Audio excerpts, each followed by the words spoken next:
On a gray June morning in 1944, the myth of the German Panther tank still hung heavily over Europe. German propaganda had painted it as an invincible predator, a machine that outclassed anything the Allies could put on a battlefield. Posters, newsreels, and whispered stories all repeated the same message. Thick sloped armor on the front, a long high-velocity 75mm gun, and a low, dangerous silhouette. On paper, it sounded like the perfect blend of speed, firepower, and protection. Far from the front lines, in the quiet countryside of Surrey in Britain, the legend was about to be tested in a very different way. British engineers and officers gathered around a captured Panther that had been shipped across the Channel. Mud from the continent still clung to its wheels and tracks. It had already survived battle. Now it would face something much more merciless. A systematic technical examination by people who cared nothing for its reputation. On the surface, the machine was impressive. The tank weighed around 45 tons, driven by a large Maybach petrol engine officially rated at 690 horsepower, although in practice it delivered less. The numbers were still strong on paper. The maximum road speed was listed as roughly 46 kilometers per hour, and the frontal armor, a solid plate of around 80 millimeters set at a steep angle, promised to turn aside many Allied shells. The long 75mm gun threw its rounds with a very high muzzle velocity, giving it excellent penetration at long range against enemy armor. For anyone reading a specification sheet, the conclusion seemed obvious. This was a dangerous machine. Many British soldiers on the front had already learned to respect the Panther when it was hull down behind a hedge or peering over the crest of a ridge. From a distance, with the engine already running, the gun laid on target and the armor pointed toward the enemy, it really did look like the Predator the name suggested. In Surrey, though, the tank stood quiet as the British team walked slowly around it, taking notes. Plates were measured, welds inspected, hatches opened and closed. The engineers worked with a calm, methodical rhythm. They had done this before with other captured vehicles. They knew that what a machine looked like in a photograph and how it behaved on a test track were often very different things. They noted the complex overlapping road wheels that gave the sides of the Panther a dense, almost elegant pattern of steel. The suspension used a dual torsion bar layout that promised a smooth ride in theory. The gearbox offered multiple forward gears, suggesting fine control over speed. To a designer, it all looked very sophisticated. To a soldier or mechanic, the question was simpler. Would it work reliably in mud, dust, and rushed movement under fire? The tank was started and the engine roared into life, filling the air with exhaust fumes. The deep sound of a large petrol engine echoed across the test area. The Panther rolled forward onto the track. This was the moment where myth met reality. The British were not there to admire the roar of the engine or the lines of the armor. They wanted to see how long the machine could actually keep moving. The driver worked through the lower gears as the tank gathered speed. The transmission was supposed to handle the weight and torque of this heavy medium tank. For a few moments, everything seemed normal. The Panther rumbled forward, tracks clanking over the test course.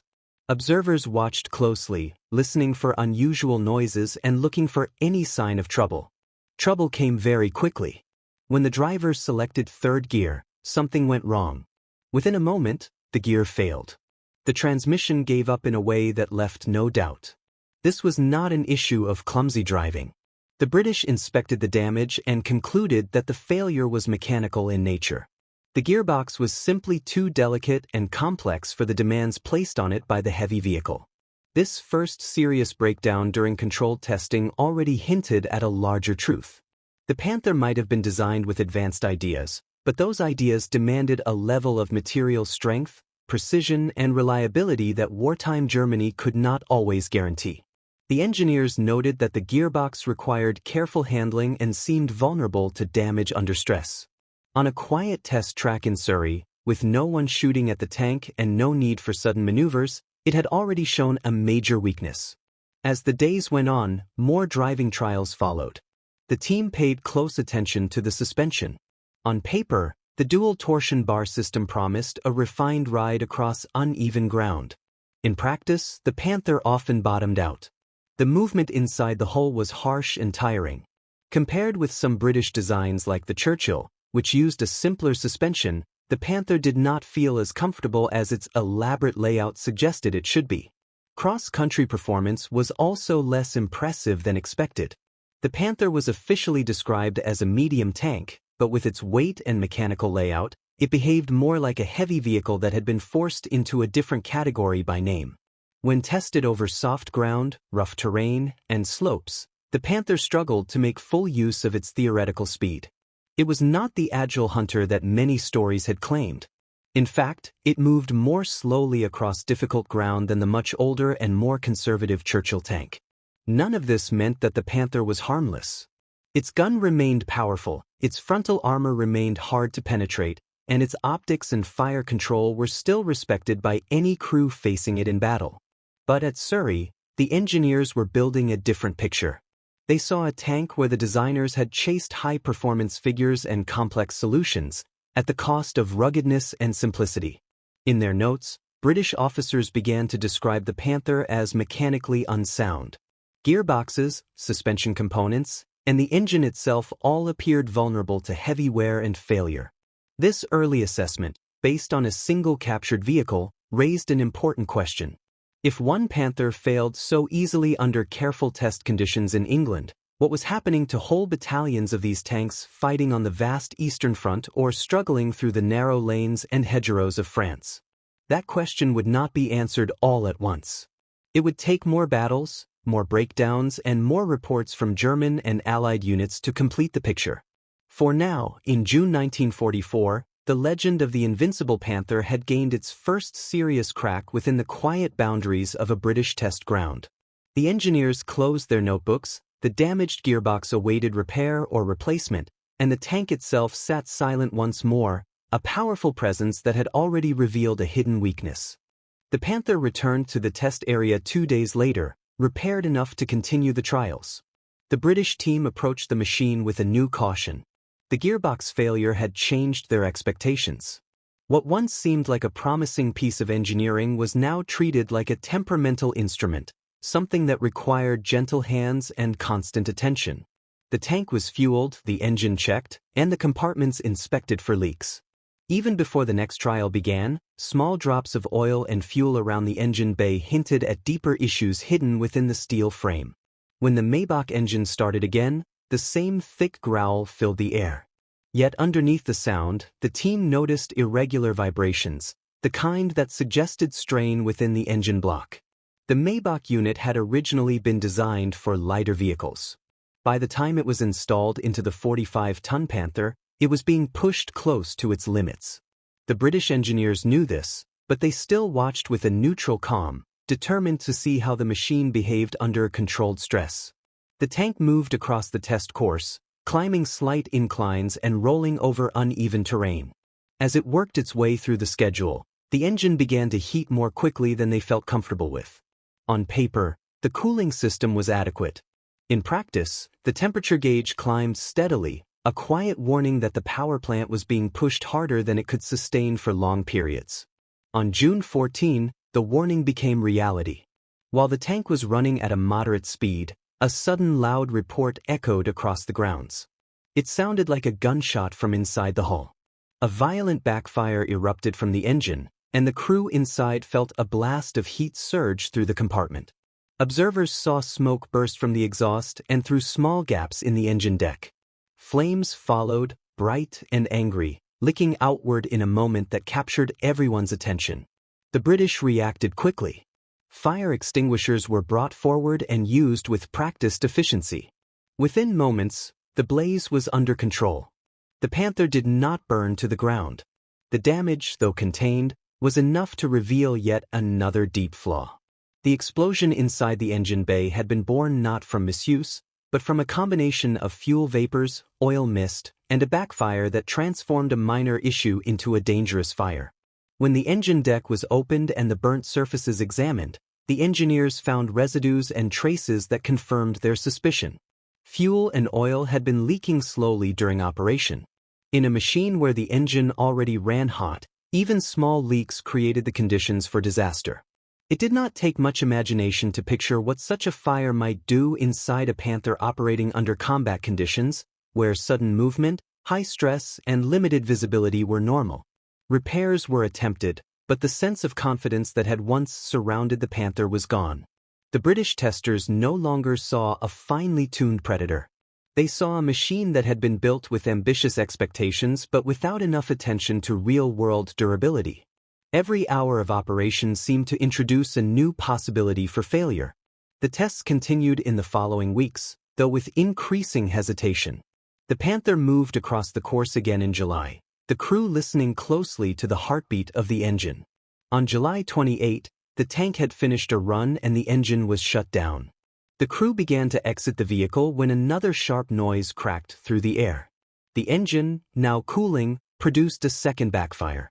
This time, the result was much worse. Fuel vapors that had built up during the drive ignited violently. Flames roared out from the engine bay with a force that startled even the most experienced personnel on the field. There was no time for fine inspection. The fire grew quickly, consuming hoses, wiring, and the surrounding components. Extinguishers were used again, but the damage was already severe. The engine was left a ruin of scorched metal and melted parts. What the fire had not destroyed, the heat had warped beyond salvage. This second blaze ended the Surrey trials of the captured Panther. The machine that had arrived weeks earlier with a fearsome reputation now stood silent and broken, its engine bay blackened and its potential stripped away by its own mechanical instability. The British report that followed was blunt, leaving no room for optimism. The tank was described as mechanically unsound in every major area that mattered for reliable combat performance. As the ruined engine cooled and the scorched smell lingered over the test ground, the engineers finally stepped back. The message was clear. The Panther's steel heart could roar loudly, but it could not endure. And this was only the beginning of a much larger story that stretched far beyond Surrey, across battlefields where entire units of these tanks struggled against the same hidden enemies. Heat, stress, and design pushed too far. Long before the captured Panther burned on a British test track, the same flaws had already revealed themselves under far harsher conditions. In the summer of 1943, on the wide plains around the Kursk salient in the Soviet Union, German forces prepared for one of the largest armored offensives of the war. In that buildup, the Panther was not a mysterious new predator. It was a fresh arrival that many German officers hoped would restore their eroding advantage in tank warfare. The Panther had been conceived in urgency. 2 years earlier, the sudden appearance of the Soviet T-34 had shocked German commanders. That tank, with its sloped armor and reliable diesel engine, had shown that the Red Army possessed a modern design that could stand up to German vehicles. In response, designers were pushed to create a new medium tank with thicker armor, a more powerful gun, and a shape that could rival or surpass the T-34. The result, compressed by deadlines and driven by political pressure, was the Panther. By the time the first Panther units arrived near Kursk, the design was still young. Testing had been incomplete, and many changes had been rushed from drawing board to factory floor. The offensive, known as Operation Citadel, had a fixed timetable, and the new tank was expected to be ready in time. Production lines worked under strain, materials were not always consistent, and the assembly process did not allow much room for fine adjustment. Nevertheless, the Panther battalions were formed, manned, and moved toward the staging areas. On paper, the assembled force was impressive. The Panther units were supposed to field around 200 tanks, organized into regiments that would spearhead the attack against heavily fortified Soviet positions. Crews trained quickly on their new machines, learning the layout of the fighting compartment, the behavior of the gun, and the quirks of the controls. Mechanics began to understand the complexity of the gearbox, final drives, and suspension.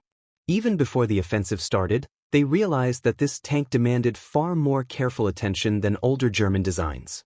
The first signs of trouble appeared not in combat, but on the march. As the Panther units moved toward their starting positions, breakdowns multiplied along the dusty roads. Gearboxes overheated, final drives failed under the weight of the vehicle, and engines ran hot. Some tanks caught fire spontaneously due to the same mixture of fuel leaks, oil seepage, and high engine temperatures that British engineers would later document. On the eve of battle, a significant number of Panthers were already out of action without a single shot being fired at them. German commanders in the field reported their frustration. Tanks intended as the cutting edge of the offensive were scattered along the approach routes, immobilized by mechanical failure. Recovery teams worked constantly, towing stricken vehicles to repair points, cannibalizing some for parts to restore others. The Panther, meant to concentrate strength, was already fragmenting under its own mechanical burden. When the offensive finally began in early July, the Panther units that did reach the front line showed their powerful side. From prepared positions, their long 75mm guns punched through Soviet armor at long distances. Their frontal armor, angled and thick, shrugged off many returning shots. In these moments, the Panther looked like the weapon its designers had promised. Crews who were lucky enough to fight in machines that stayed mobile saw firsthand how effective that combination of gun and armor could be in open terrain. Yet these successes came wrapped in fragility. As the tanks advanced over fields, through shell craters, and around obstacles, the strain on transmissions and final drives escalated. Steering systems that relied on clutch and brake principles were forced to handle sudden turns under full power. The components, already marginal for the weight they were controlling, began to fail. One after another, Panthers ground to a halt with broken gear teeth, overheated shafts, and damaged steering units. Reports from Kursk described a grim pattern. Within only a few days of the offensive, more than half of the Panthers were no longer operational. Many anecdotal accounts, written by officers and technicians at the time, spoke of a situation where more than 3/4 of the fleet were out of action, most disabled by mechanical defects rather than enemy fire. Some sat on the battlefield as burned-out hulks. Others, more intact, stood abandoned while repair crews struggled to locate spare parts and working components. Inside German headquarters, doubts about the Panther grew sharper. General Heinz Guderian, an influential figure in the development of German armor doctrine, examined the early results and recommended that production be paused until the serious design issues were addressed. He argued that sending large numbers of unreliable tanks into battle was a misuse of resources and manpower. However, the reality of the war left little room for such caution. German forces were already under pressure on several fronts. The demand for modern tanks was urgent and constant. Political leadership insisted that production continue, hoping that gradual improvements could be made while the vehicle remained in service. Those improvements did begin to appear in later versions of the Panther, labeled as successive models with changes to armor layout, turret shape, and internal components. Some modifications strengthened weak parts in the transmission and final drives. Others tried to improve cooling and reduce the risk of fire. Reliability did increase somewhat compared to the first machines at Kursk, but the core design still pushed its mechanical systems to the edge of their capabilities. The experience at Kursk left a lasting mark on the reputation of the Panther among its own crews. Many soldiers respected its firepower and protection, yet learned to distrust its stamina. Maintenance routines became intense and never-ending. Mechanics worked long hours between movements, tightening bolts, checking oil levels, and trying to stay ahead of the next failure. Entire vehicles were sacrificed as sources of spare parts in an attempt to keep a smaller core of tanks running. The contrast was stark. On a firing range or in a defensive hull-down position, the Panther could dominate. On a long approach march, over rough ground, under the weight of additional ammunition and equipment, it could collapse under its own complexity. What had begun as a response to the shock of the T-34 had turned into a machine that seemed to fight its own mechanics as fiercely as it fought the enemy. Back in the factories and design offices, German engineers studied the reports from Kursk. They knew the figures and the failure rates. They saw the lists of broken transmissions, burned engines, and shattered final drives. Still, the pressure to deliver remained. The war was not waiting for the perfect solution. The Panther would continue to roll off the production lines and onto trains, heading for new fronts. The question was no longer whether it was powerful. That much was clear. The question, unspoken but persistent, was how long any given Panther could remain in fighting condition once its tracks touched real ground. As the fighting shifted westward after Kursk, the Panther did not vanish from German formations. Instead, it spread across the front lines, appearing in France, Poland, and the Baltic regions. With each new deployment, the same pattern repeated. Crews admired the power of the gun and the strength of the frontal armor, but the mechanics behind that power strained under the load of daily operations. The tank that looked formidable in photographs often behaved like a machine whose bones were older than its fresh paint suggested. When Panthers rolled into Normandy in 1944, the terrain presented a different challenge from the wide fields of the Soviet Union. The region was a maze of hedgerows, narrow lanes, and sharp inclines. Tanks rarely enjoyed long straight paths. They were forced into constant maneuvering, starting, stopping, turning, and climbing. Every movement put additional stress on the transmission and steering systems. The final drives, already known as weak points, were pushed toward failure. Some German reports from Normandy noted that engines could last around 1,400 to 1,500 kilometers under good conditions. Yet final drives often did not survive even a fraction of that distance. They failed suddenly, without warning. A tank might be fully fueled, its gun loaded, its crew ready, and its mission clear, only for the final drive to crack internally as soon as it attempted a hard turn. The immobilized Panther would then block a road or sit in a field, its strength trapped behind a mechanical fault that no crew could fix quickly in battle. In the German command posts, officers grew used to seeing strength reports where Panthers were listed as present but not operational. The numbers created a misleading impression. On paper, a battalion might have dozens of these impressive machines. In reality, only a portion were actually able to move and fight. The rest waited for repairs that required parts and skills not always available in the field. Maintenance became a way of life for Panther crews. Mechanics were forced to work through nights, using lanterns and improvised tools, tightening as many bolts as they could reach and adjusting tensions in the hope that the tank would hold together long enough for the next engagement. Spare parts arrived inconsistently. When they did not, tanks already disabled were stripped of components. A Panther lost in combat was a blow. A Panther lost mechanically became a donor for others, its remains left where they broke down. Despite these difficulties, when a Panther worked as intended, it was still a threat. In open fields, its gun could engage Allied armor before many opponents could respond effectively. Its frontal armor forced Allied crews to aim for weak points on the sides or rear. Tanks like the Sherman or Cromwell had to rely on outmaneuvering the Panther or calling for supporting fire from artillery and aircraft. But every time a Panther repositioned, every time it climbed a slope or crossed a ditch, the risk of a sudden mechanical failure shadowed its movements. Crews who had survived through the Eastern Front and into Western Europe began to think of the tank as something unpredictable. It could dominate in one moment, then betray them in the next. They learned to avoid unnecessary turns, to approach rough ground with caution, and to monitor engine temperatures constantly. Yet combat seldom allowed such careful habits. When enemy fire fell and orders demanded swift movement, the Panther's internal weaknesses often reappeared with brutal timing. Some allies who encountered abandoned Panthers noticed how often they were left intact. These were not always the victims of direct hits. Many had simply stopped moving. Crews withdrew under pressure, knowing they could not repair a final drive under fire. What remained was a powerful machine stranded by its own fragile parts, a weapon whose design pushed its components beyond safe limits. The German leadership pressed for improvements as the war dragged on.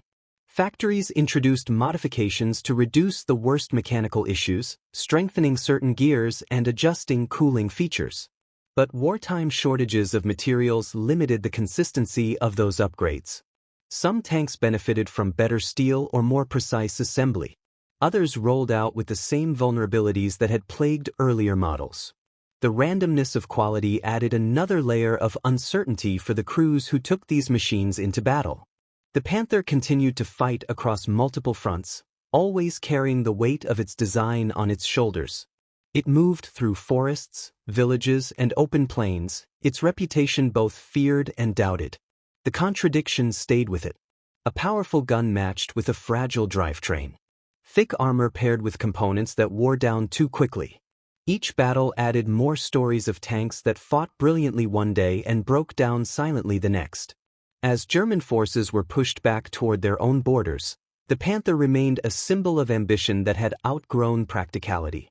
It could still change the outcome of a small engagement when everything went right. But those moments became less common as resources dried up, experienced mechanics were lost, and the strain of constant retreat increased. The Panther was still a predator in form, but its tired bones showed with every kilometer traveled, every turn attempted, and every hill climbed. It was a machine caught between two identities. Visually imposing, technically advanced, yet worn from within by the very complexity meant to make it superior. And as the war pressed onward, that inner fragility would follow the Panther into new hands, new fields, and new examinations far from the front lines. When British forces advanced into Germany in late 1944 and early 1945, they encountered a battlefield scattered with machines left behind by retreating German units. Among the burned-out hulks and abandoned vehicles were a few Panthers that had survived long enough to fall into Allied hands. Most were damaged beyond use, but occasionally, a rare specimen remained intact enough to be revived. One of these captured tanks would earn an unusual fate under the codename Cuckoo. Cuckoo was taken by the Coldstream Guards, a British regiment whose armored crews were always searching for whatever advantage they could find. The Panther they captured was in relatively good condition, though it bore the marks of hurried German retreat. Mud still clung to the tracks, and the interior smelled of petrol and oil. The British mechanics who examined it quickly realized the challenge they were accepting. They had seen the reports generated months earlier in Surrey, including the fires, the gearbox failure, and the warnings about mechanical fragility. Yet the promise of using a machine with such strong frontal armor and a powerful gun was too tempting to ignore. British crews learned the controls through observation and experimentation. They studied the positions of levers, gauges, and optics. They noted which parts were delicate, which required careful handling, and which seemed prone to trouble. There was no official manual in their hands, yet they adapted to the machine, treating it with the caution it demanded.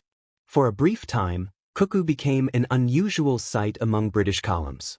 Its broad tracks and angular turret contrasted with the familiar shapes of Churchills and Cromwells. In action, the Panther showed exactly why it had earned such a reputation. Cuckoo's gun, with its high-velocity rounds, offered accuracy and penetration that British crews rarely experienced in their own tanks.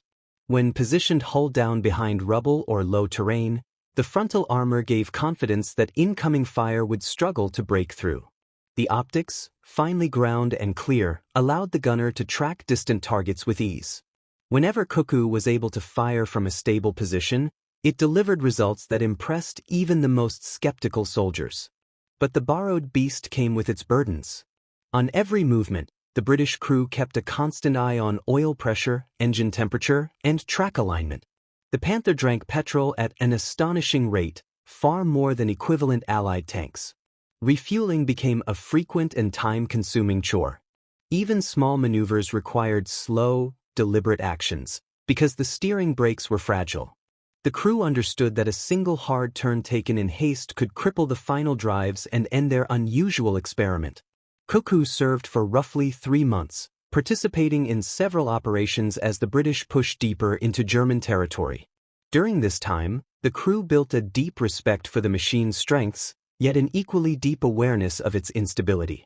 They saw how the engine leaked steadily, leaving a thin trail of droplets on the ground after long drives. They dealt with overheating during prolonged movement, forcing them to pause more often than they preferred.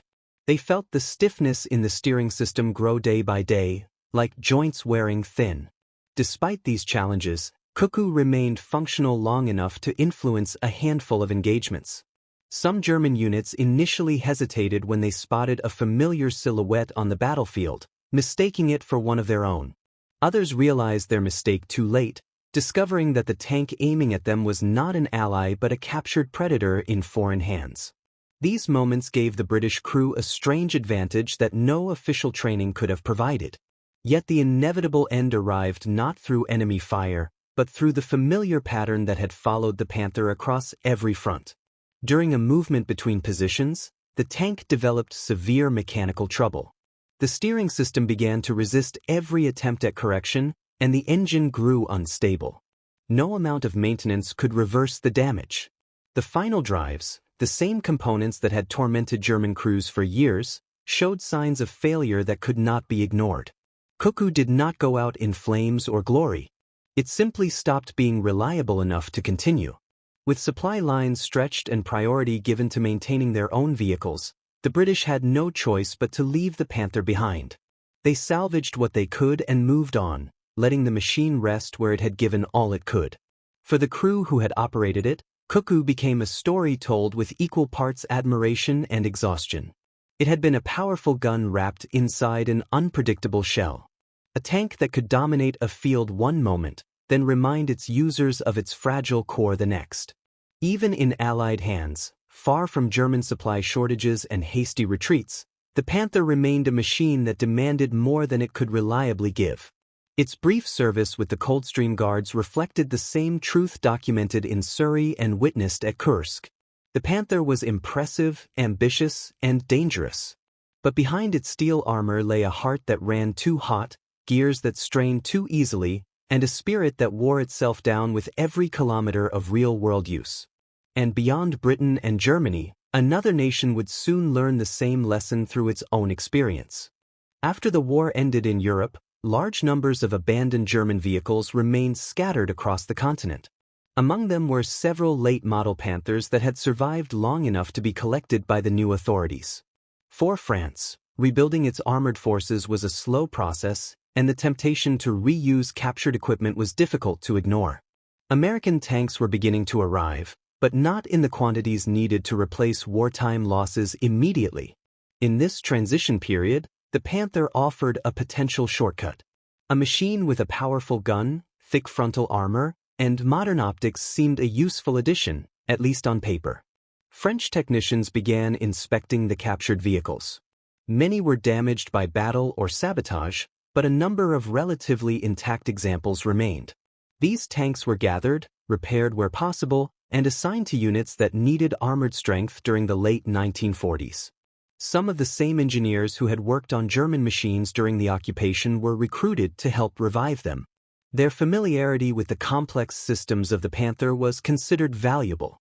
Spare parts were collected from depots, warehouses, and scrap sites across the former German territories. At first, the idea seemed promising. A few of the rebuilt tanks rolled out of workshops in acceptable condition. Their long 75mm guns were still effective, and the armor, though heavy, offered protection that the French armored corps had previously lacked during much of the war. Technical manuals were studied carefully. Crews practiced operation routines and maintenance sequences. Test runs showed that, when the Panther was fresh from repairs, it could move with authority and fire accurately over long distances. But as weeks turned into months, France found itself repeating the same pattern encountered by both Germany and Britain. The complexity of the Panther did not fade with new paint or careful tuning.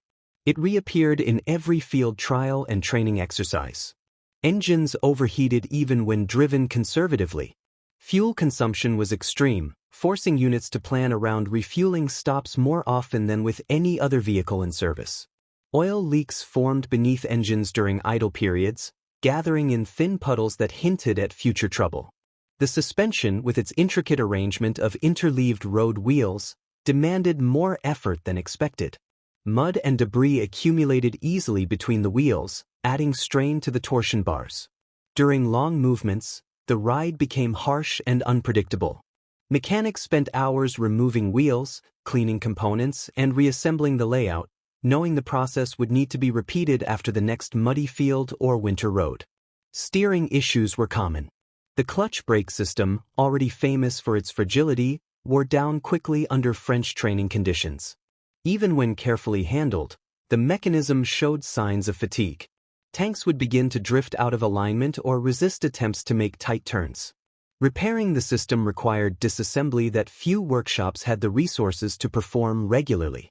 As a result, some Panthers were sidelined for weeks, waiting for parts that were increasingly rare. Fires were not uncommon. The same mixture of petrol fumes, high temperatures, and imperfect seals that had destroyed engines during British testing reappeared in French service. Reports described sudden bursts of flame igniting in engine bays during shutdowns or after long marches. Some were contained quickly. Others caused enough damage to render the tank unusable. Each fire increased the caution felt by crews, who already viewed the engine compartment with a sense of unease. Even with experienced German mechanics assisting, the scale of the maintenance challenge became clear.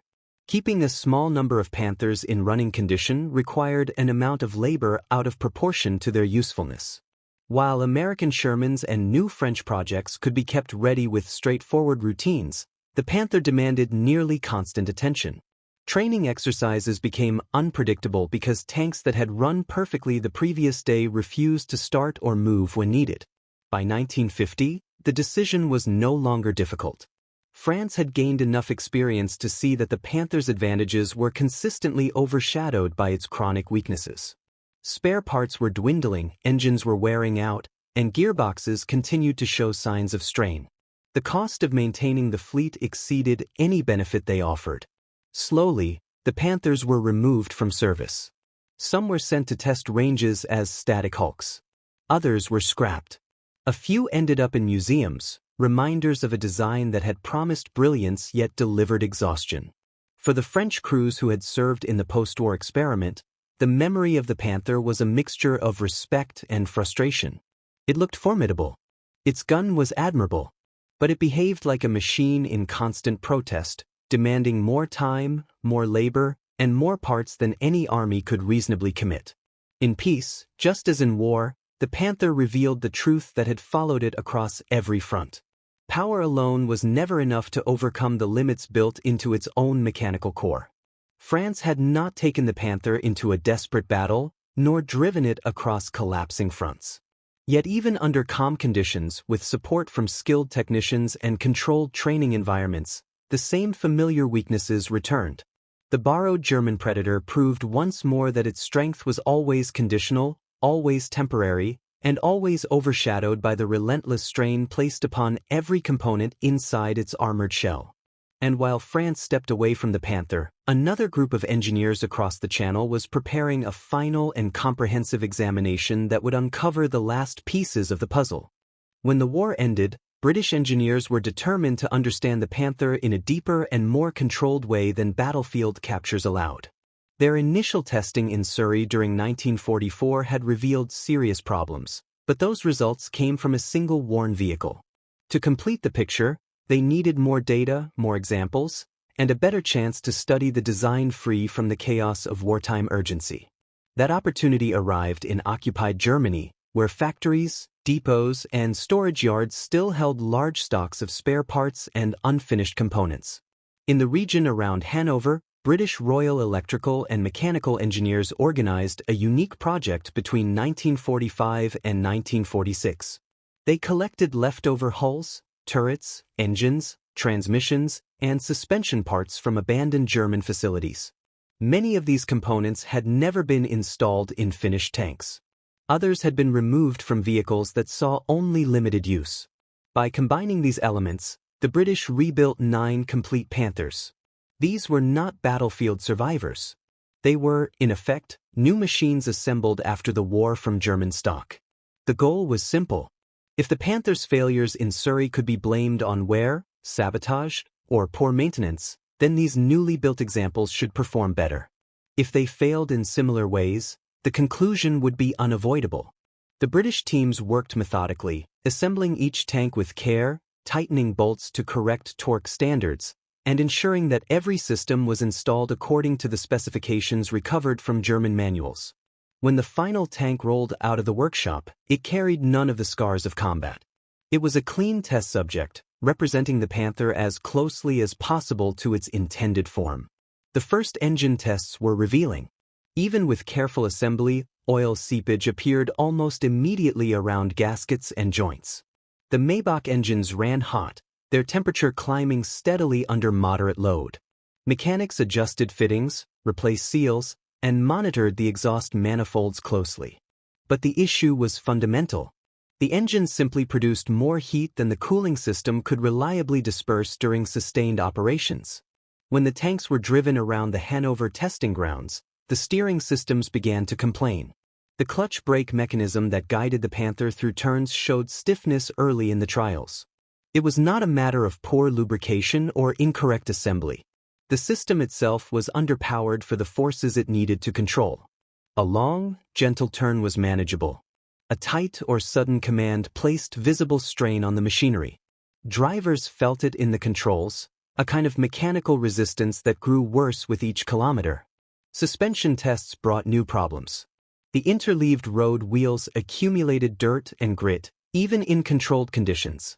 Removing a single wheel required taking off several others. What looked elegant in a technical drawing quickly became a burden in field conditions. After longer drives, some torsion bars began to sag or produce uneven travel across the hull. The tanks were barely out of their assembly bays, but their suspension already behaved like it had endured months of difficult ground. Despite these early signs of trouble, the British proceeded with full endurance trials in 1948. They selected 5 vehicles to undergo complete testing on a schedule similar to that used for evaluating new British designs. The chosen machines included 2 regular Panthers, 2 Jag Panther tank destroyers, and a Burge Panther recovery vehicle. These trials were intended to run for extended periods, pushing each machine to demonstrate reliability over distance, terrain, and varied operational demands. None of the 5 vehicles completed the program. One Panther suffered a transmission failure that left gears sheared and bearings seized.